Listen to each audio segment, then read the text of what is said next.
Good evening, Ron's Archery. Tonight we have podcast Stories with Ron.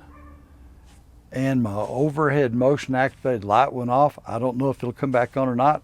I have the lights around me plugged into the rock pal and they go all the way down the pecan tree. And I just want to see how this works out with using the GoPro 10, and I'm using a Lavalier microphone connected to the Zoom H1N recorder in my pocket.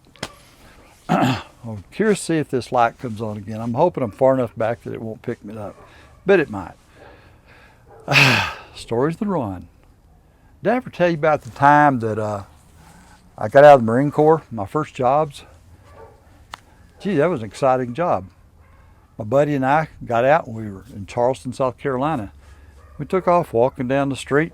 We were both wearing blue jeans, a pair of tennis shoes. Remember the old black tennis shoes with the white shoestrings? And just a pullover t-shirt, the one with the sleeves that remember back in the day we used to roll them up with the cuffs.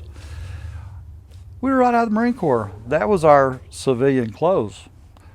So we were out to get a job. We took off walking down the street. We passed this building, had a huge display window in it. We could see pool tables up inside it, but the sign in the window said, "Help wanted." We looked at each other. Job's a job. We need money. So we went inside and asked to speak to the person that was in charge of hiring. And they took us back to the corner. There comes the light. We'll see what this does. So we sat down at a desk, and he's sitting there with his feet up on a desk and got a big old long, big cigar hanging out of his mouth, chewing on it.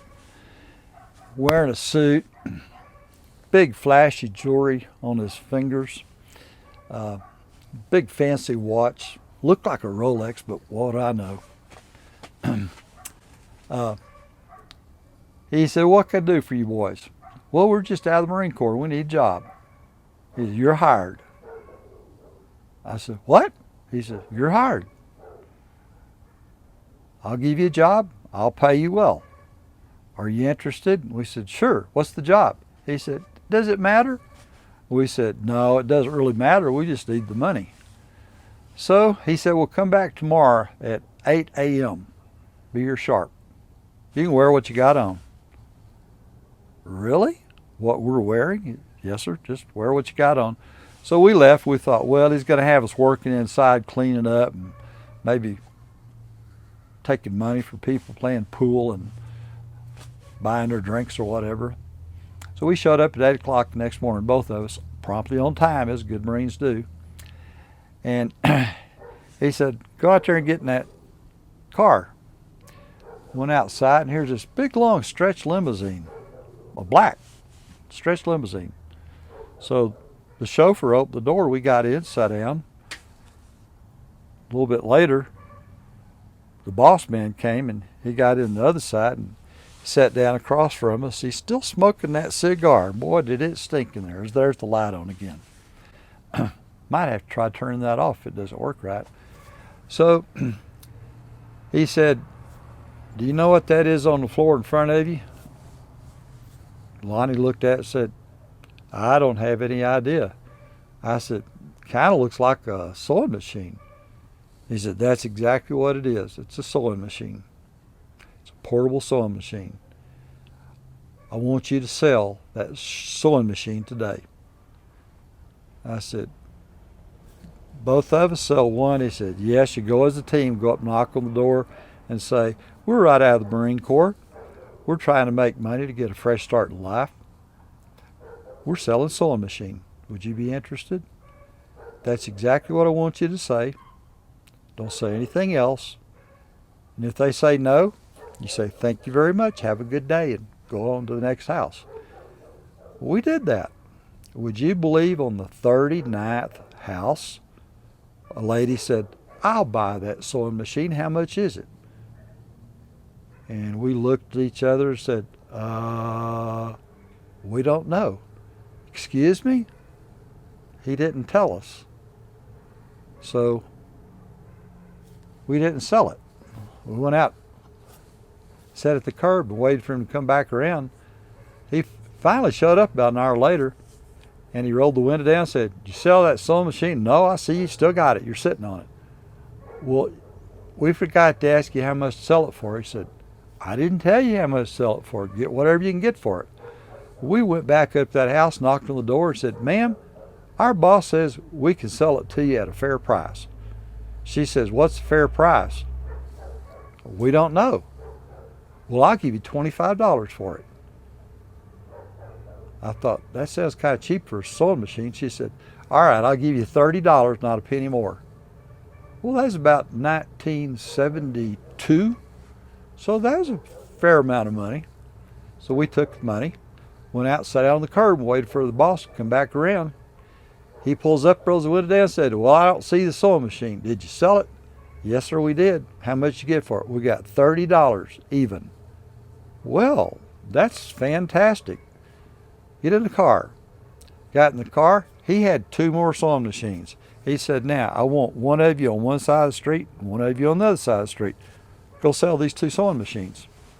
We did. Now, I got to admit, it was about 4:30 in the afternoon before we sold the first one. We kept at it. By 6:30, we sold the second one. When the chauffeur came to pick us up, he said, "I'm supposed to take you back down to the pool hall." He said, "You got sandwiches and drinks there. Help yourself to it." So we picked out on burgers, fries, and pop, and he dropped us off at the pool hall. We went inside and we gave the money to the boss man. He said, "Well, how much did you get this time?" I said, "Well, I got $50. And Lonnie said, "Well, I got $75. "Well, that's real good. So you think you can sell something door to door?" Well, we did it. He said, "Whatever money you sold, you get to keep it." "Really? Thank you." "Now what?" He said, "Come back tomorrow at 8 o'clock. Wear the same thing you're wearing today." Well, we didn't have anything else to wear, so that's what we wore. Next morning, we showed up at 8 o'clock sharp, went out and got in the car. The chauffeur said, "I'm going to take you down here, down the street. You're going to go in this building. You're going to get what's sitting on the floor in there." "Well, what's on the floor in there?" "Well, you see when you get there." He drove about 4 blocks down. He went up to this front door and opened the door, and we walked inside, and there sat a cabinet hi-fi stereo set. Remember the long cabinets? They're about 5 feet long, about 3.5 feet high, and had a lid that popped up. You had a record player inside and an AM/FM radio. I said, "Well, how are we going to carry that door to door?" He said, "You're not, but you're going to sell it." "Okay, fine. How are we going to do that?" He handed us both a photo of the hi-fi. It was on glossy paper. It was in a piece of plastic, like a page saver. Yeah, we had those back then too. He said, "You're supposed to go door to door until you sell that thing." "Well, what if we sell more than one?" "It won't matter. If you sell 10, we'll have 10. If you sell one, we'll have one." "Well, what are you supposed to sell them for?" "Boss wants $100 even." And I thought about that, and I thought about that. And I said, "Okay." So we went, and we knocked, and knocked, and knocked. And by 4 in the afternoon, we sold 3. 3. Chauffeur picked us up, took us back to the pool hall, and said, "Go inside. Boss wants to talk to you." I sure hope that's recording. I think it is. And I hope the one in my pocket is recording too. I can accidentally cut it off. Nope, it's playing. See, it's going. So we went inside. The boss said, "Whatever money you made today, you can keep it." Wow, really? We were in the money. He said, "Come back tomorrow at 8 o'clock. Have a new job for you." Next day, we showed up. And this time he was in a van, a box van, and he opened up the back door and said, "Climb inside." We got inside. He said, "You know what those are?" I said, "Looks like a Kirby vacuum cleaner to me." He said, "That's right, only it's a knockoff. I want you to go out there and sell that today. I want $150. There's one for each of you." Oh my gosh, a vacuum cleaner? Really? We did. We both sold a vacuum cleaner that day. Got back to the pool hall that night. The chauffeur said, "Boss said, whatever money you made, you keep it." We walked away from there. We're thinking, now how's this man making any money? Because he's giving us the merchandise and we're selling it and we're keeping the money. We're not paying him for what we sold. We're not paying him the commission or anything. We were a little bit suspicious. Didn't matter. We had money in our pocket. We went out and bought ourselves suits. Nice pair of shoes, slacks, a jacket, nice shirt, nice tie. We looked really nice. Next day we showed up. "Hey boss, what you got for us to sell today?" He handed us this little card. It looked like my Social Security card. He said, "This is a gold-plated Social Security card.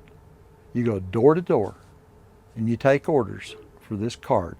And when you get their number and their name, then we'll have these cards made up for you to give to them." Wow, that's really pretty. And we did. We took orders. We sold quite a few. Now today you wouldn't think about giving anybody your Social Security number, but back then they did. We didn't have any trouble with people turning us away at the door. People were kind of eager to talk to us. So that went on for a few days. About 3 weeks later, he switched over and had us taking orders for magazine subscriptions. That was a breeze. Everybody wanted to buy magazine subscriptions. We gave them a long list, and they just checked off the magazines they wanted. They gave us their money in advance, and that was done. We found out later, much later, they never got any of the subscriptions. That was a scam, and we were guilty of that. Now we're getting a little bit upset. Well, went on like that for a while, selling things door to door. And one day he took us into the back office. He said, "Now, you've shown yourselves. I'm going to give you a chance to make some serious money." "Okay, what's that?" He took us out into the swamps around Charleston, South Carolina.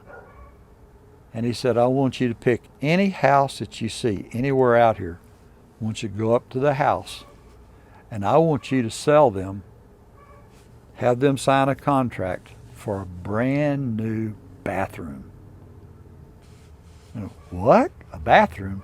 Yes, you sell them a bathroom. Have a commode, have a tub, have a sink, have water hooked up, be a nice bathroom.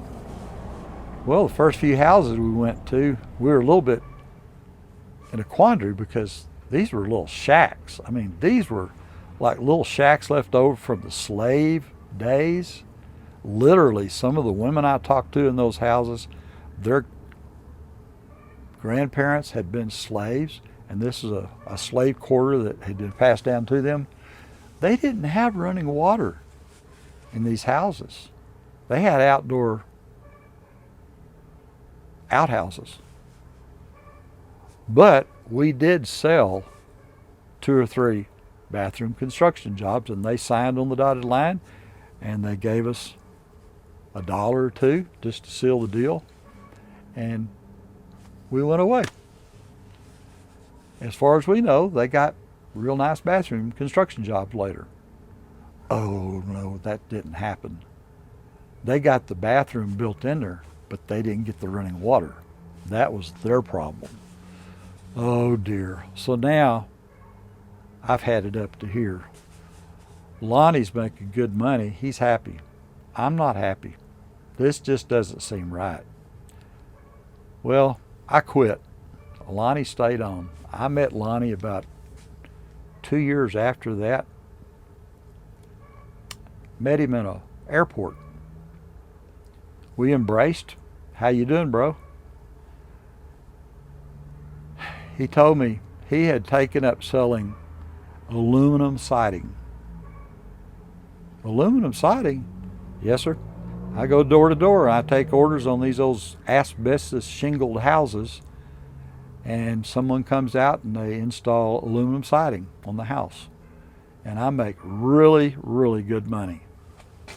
Well, Lonnie, that's great. Maybe I should have stayed with you. He said, no, sir. Biggest mistake in my life. I said, well, why is that? He said, after I sold a couple, I found out the shoddy work they did, and I told the boss I couldn't do that anymore. I had to quit. He said, you can't quit. You owe me. Remember those vacuum cleaners you sold, those hi-fis? Remember those bathroom construction jobs? Remember all those things that you sold and I never took any of the money? I let you keep the money. You owe me for all that stuff now. I said, Lonnie, what do you do? He said, I can't get loose. I'm stuck with him. Whatever he says I have to do, I have to do. I'm making good money, but I can't get out of it. Now that's my story for the night. Boy Scouts honor. That's the truth. So help me. And I didn't even bring up the story about my horse. Did I ever tell you about my horse? You can hear him in the background. Hear him? Hear him. Listen, that's my horse. Well, it's not really a horse. It's my neighbor's dog, but I call him a horse. Well, y'all have a good night. Peace out. Fling some arrows. Do something exciting. And you better be stockpiling your food pantry and everything you can think of. Shelby and I went out tonight and priced a hot water heater. The 45-gallon Ream hot water tanks that we've had in our house forever, we went over to buy one to put in storage for when we need one. They're not 45 gallons now. Now they're 40 gallons. That's right. Like the food in the stores, even these are smaller. 45 gallons to 40 gallons. I don't know how that light's going to work out. I'm curious to see. Well, good night.